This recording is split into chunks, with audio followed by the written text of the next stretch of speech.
fala muito sobre preconceito aqui, mas uma coisa sobre a qual a gente tem falado muito pouco é sobre o que faz as pessoas se tornarem preconceituosas. O que você acha, brother? O que faz as pessoas se tornarem preconceituosas? Acho que é uma certa arrogância, né? Uma coisa de a pessoa se achar.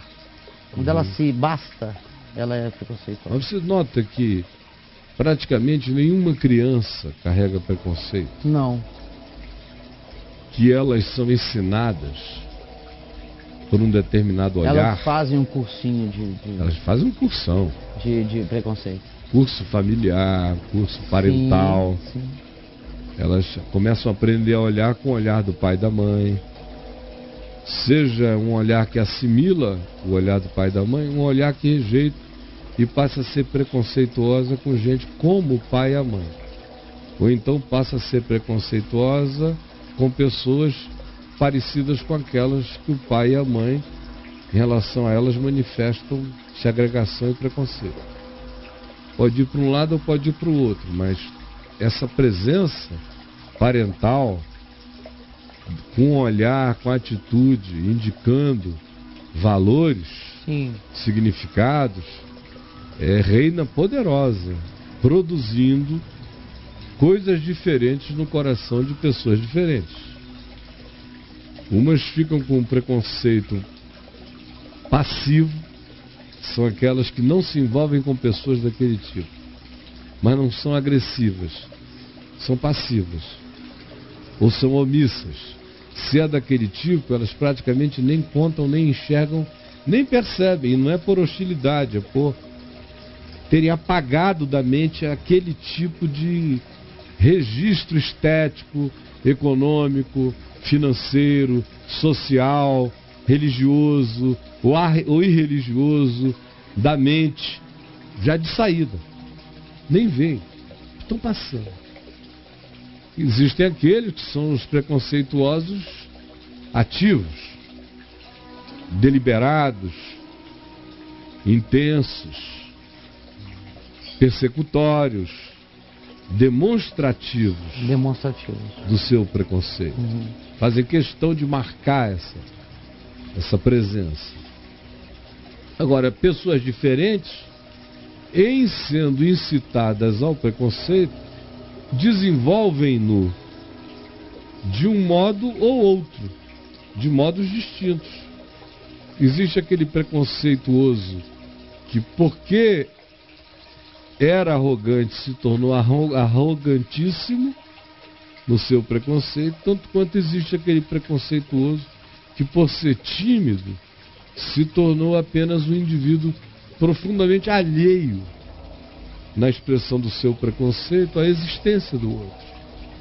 Sim, ele abandona. Ele abandona. O preconceito. Mas ninguém abandona. pode nem dizer assim, olha que cara arrogante. Não, ele simplesmente não conta com aquilo, não está incluído no processo nem de visualização, nem de registro dele. Inexiste. Inexiste. E tem gente que parece que passa pela vida assim, com esse sentimento de que só existe para mim quem eu digo que para mim existe. E quem eu não disser, não existirá. Pessoas, eles apagam pessoas. Agora, tem os preconceituosos estilo Ku Klux Klan, que são os ativos, persecutórios, narrativos, descritivos.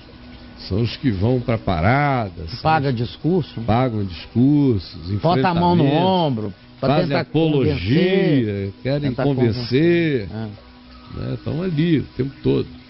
E eu vou só dar uma ideia rápida de uma dessas manifestações de preconceito e o ridículo e o patético, como é desgraçadamente diabólico. Você que fica querendo saber e fica buscando não transgredir a vontade de Deus, saiba, aquele que não faz acepção de pessoas é amigo de Deus, porque Deus não faz acepção de pessoas. Aquele que faz acepção de pessoas pode buscar realizar toda a vontade de Deus, existirá todavia em permanente estado de transgressão. Entendeu? Olha só.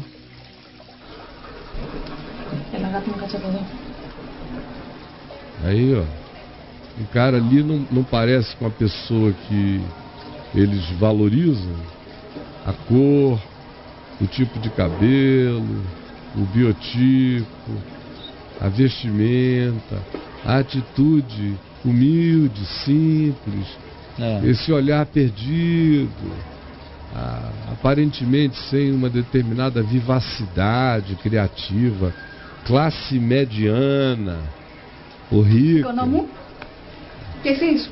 Isso tudo já é objeto de juízo, já faz você querer afastar.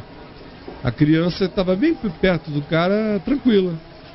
O pai, a mãe, a educação, a igreja, a escola dominical vão criando as lentes dos olhares. Ó, a menina recebeu um transplante.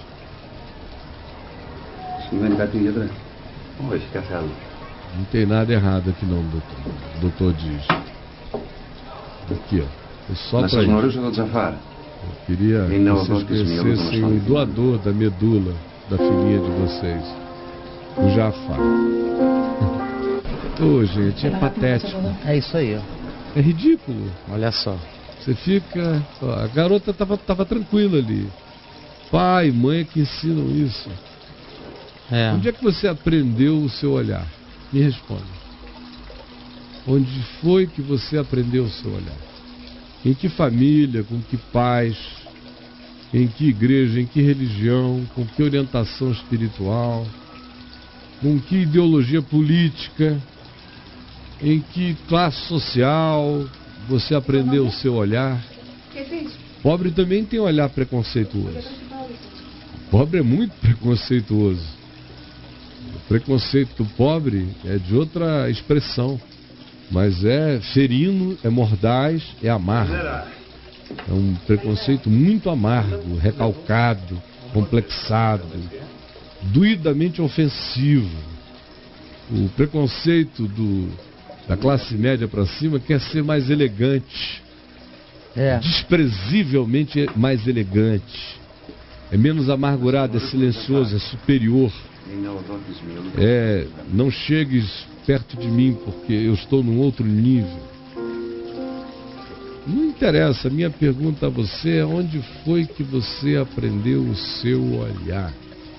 Em que casa, com que pais? Me fale quem foram os seus pais e eu te direi quais são as suas reais possibilidades de olhar.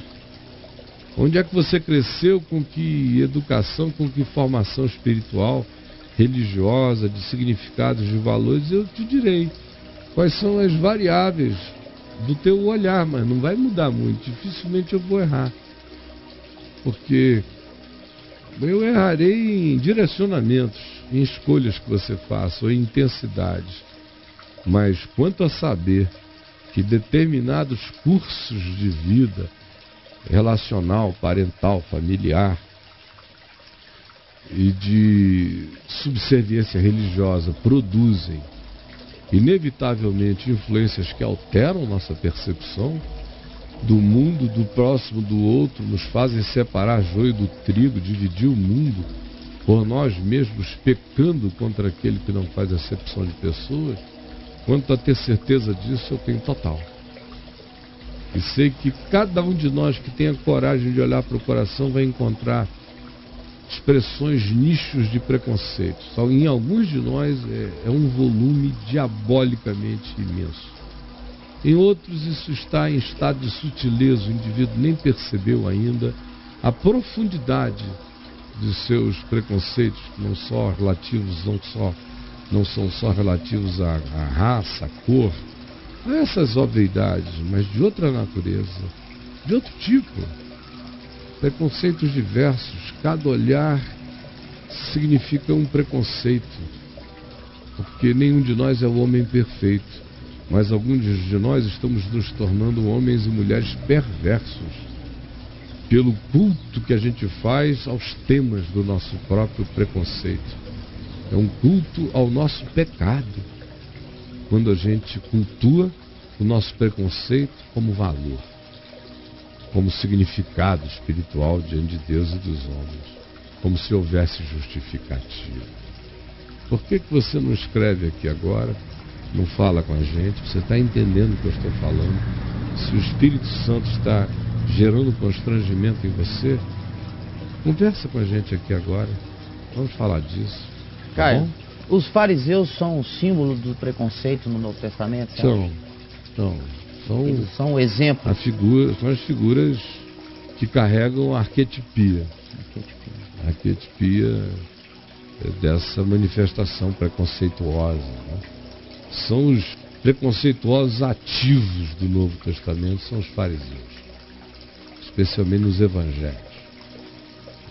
A classe religiosa toda, e no meio da classe religiosa, os fariseus com aquele espírito ranheta de parar o carro na frente do carro do corpo de bombeiro e não deixar passar. Essa coisa de falar que Jesus era amigo de publicanos e pecadores é uma frase preconceituosa. É para dizer, esse cara aí é amigo de quem não presta.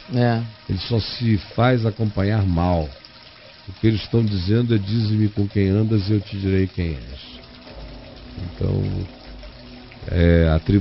achando que assim atribuiriam a Jesus, ou fariam o povo pensar que Jesus era quem Jesus não era. Se construiriam um Jesus reprovável aos sentidos dos demais. As pessoas ficam construindo você para os outros.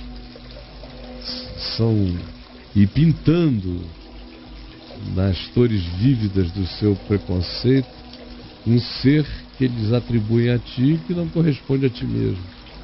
Mas é uma construção do preconceito. O preconceito constrói um ser que não existe. Ele sempre constrói. Não existe preconceito preso ao significado e ao valor do objeto do preconceito. Nenhum preconceito é um olhar real. Não, ele é sempre um olhar irreal. Ou seja, não enxerga a medula, que é igual. Não enxergou a medula não enxergou a medula do outro. Nunca enxerga a medula. Não enxerga a medula. Nunca enxerga a medula. Nunca chega na essência. Está sempre olhando a primeira casca da cebola. Aquela que não tem nem gosto ainda, que não tem nem resina, que não chegou a nada. É o culto a uma exteriorização dessignificada, a qual você atribui um significado que a ela não pertence, e que ela não merece, não faz nenhum sentido, é louco, é maluco. Mas a religião é especialista em criar esse tipo de mente, que interpreta a vida assim e acha que está fazendo isso por zelo a Deus, em nome de Deus.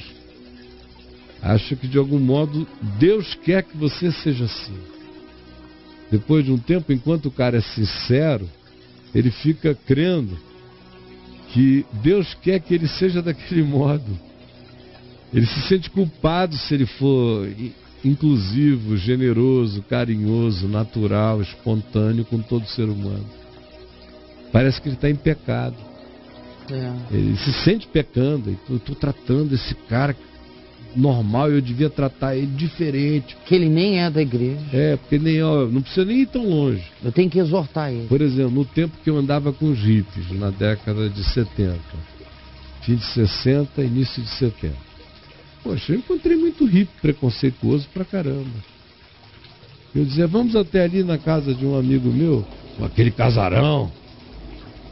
Eu digo: ali não tem piscina? Eu digo: tem, piscinão, grandão.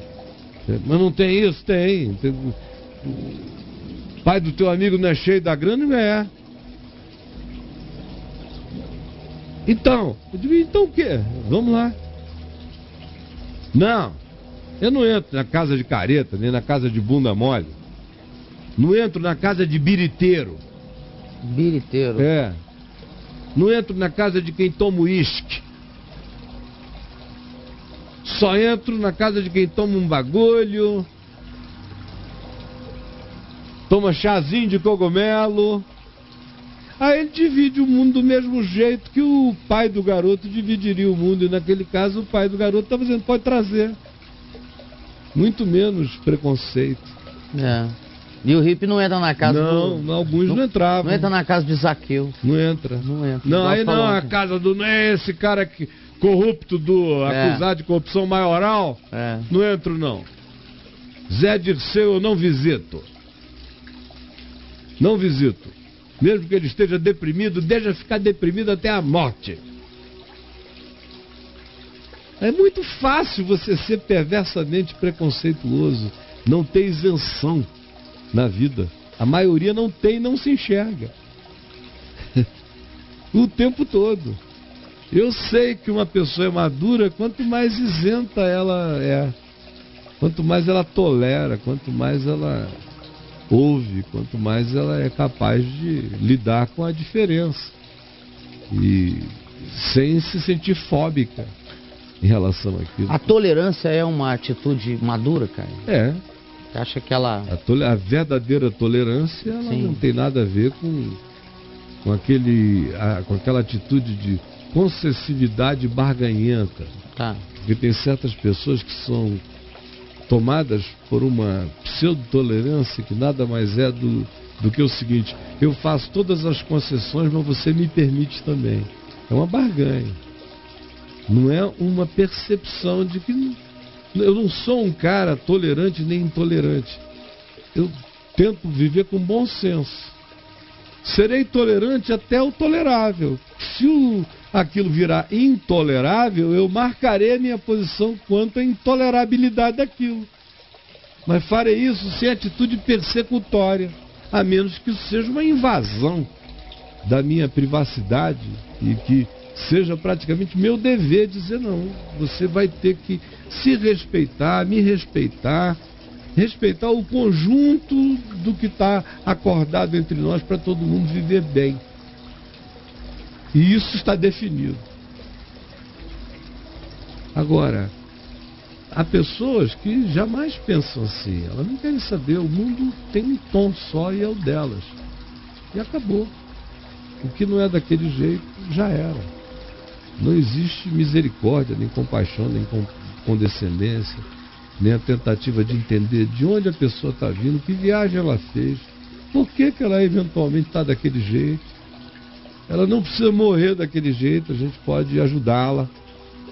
Então tem que já começar sendo tolerante. Se eu tenho esse olhar, isso já me gera uma compaixão, já me faz entender que aquele não é um estado definitivo.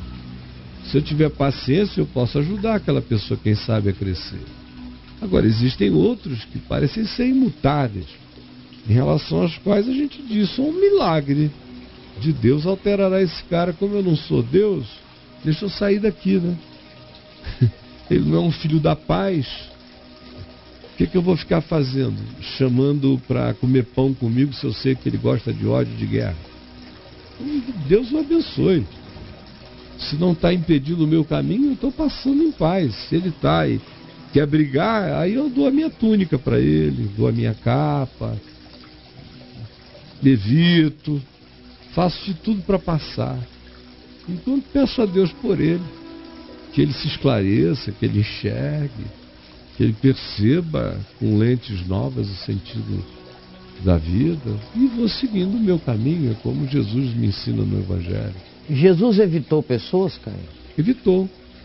Evitou não no sentido de estava fugindo de pessoas, mas todas as vezes que se diz e queriam prendê-lo, esse de Jesus, porém, sabendo disso, foi para outro lugar. Ele nunca evitou o indivíduo que não tenha chegado querendo fazer o mal. Chegou uma hora que até o mal que quiseram fazer a ele aceitou.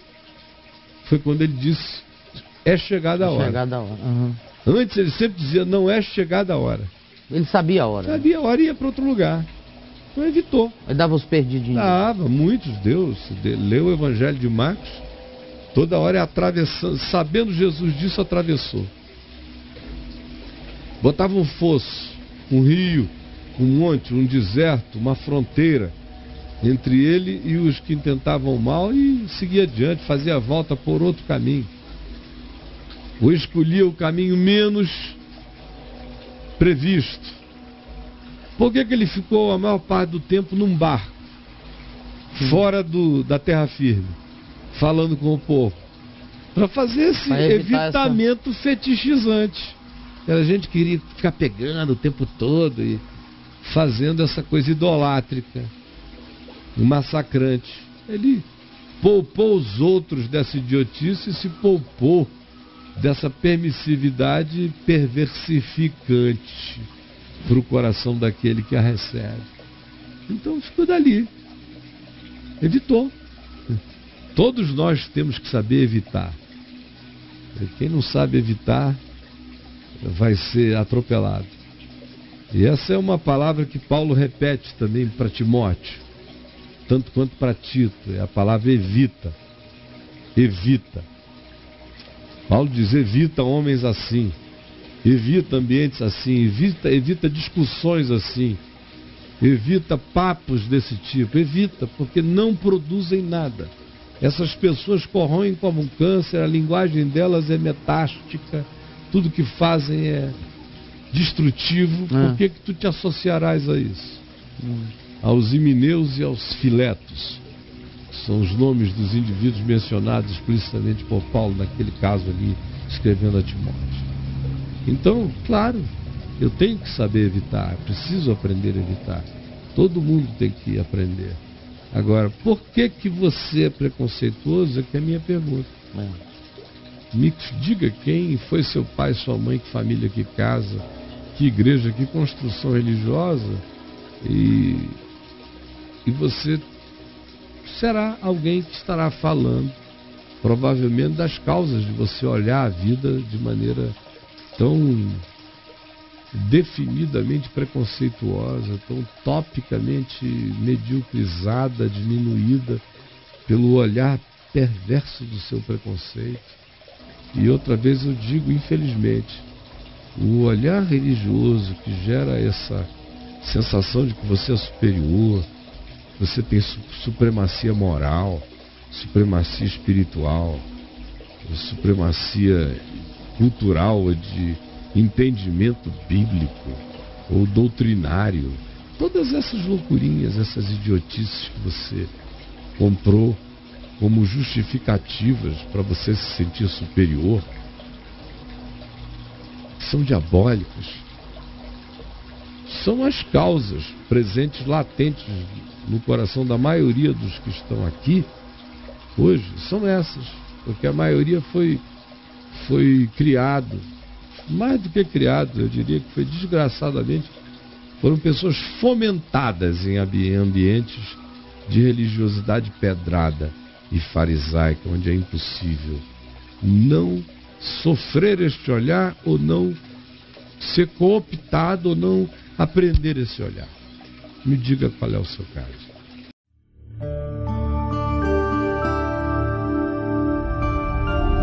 VNV TV, o canal é você.